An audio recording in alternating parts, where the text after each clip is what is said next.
আসসালামু আলাইকুম এভরিওয়ান। তো আজকে আপনাদের সাথে শেয়ার করব pasta in white sauce and fridge করে রাখা ফুলকপি পাস্তা সসটাকে কিভাবে ইউজ করতে হয়, এটা অনেকেরই কোয়েশ্চেন ছিল আগের ভিডিওতে। তো সেটা আমি আপনাদের সাথে এই ভিডিওতে ডেফিনেটলি শেয়ার করব। তো ফার্স্টে পাস্তাটাকে সুন্দর করে সিদ্ধ করে নিয়েছি, একদম নরম তুলতুলে করে। তারপরে কড়ার মধ্যে এক টুকরো বাটার দিয়ে দিলাম।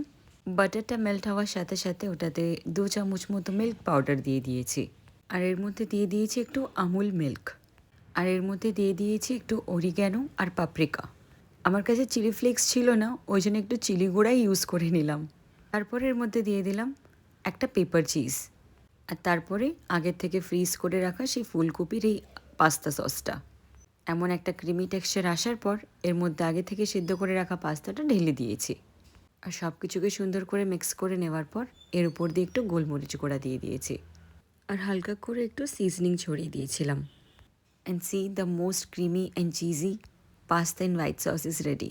তো এটা ছিল আমাদের আজকের dinner. So thank you so much for watching everyone.